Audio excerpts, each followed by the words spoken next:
প্রিয় দেশবাসী, শিশু, কিশোর কিশোরী, তরুণ তরুণী, ছাত্রছাত্রী, নারী পুরুষ, নবীন প্রবীণ, আপনাদের সকলের প্রতি আমার আন্তরিক সালাম ও গভীর শ্রদ্ধা।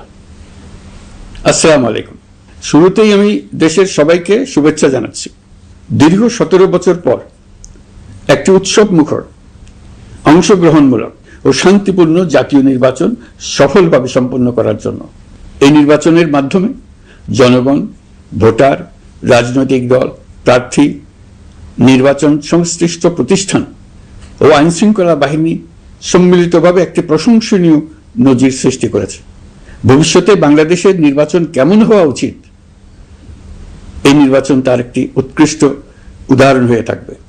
প্রিয় দেশবাসী, বিগত 18 মাস আমার উপর অর্পিত দায়িত্ব নিষ্ঠার সাথে পালন শেষে একটি নির্বাচিত সরকারের কাছে দায়িত্ব হস্তান্তরের প্রাক্কালে অন্তর্বর্তী সরকারের প্রধান উপদেষ্টা হিসেবে আজ আমি আপনাদের কাছ থেকে বিদায় নেবার জন্য উপস্থিত হয়েছি। আজ বিদায়ের দিনে 5ই আগস্টের কথা স্মরণ করে আপনাদের কিছু কথা বলবো।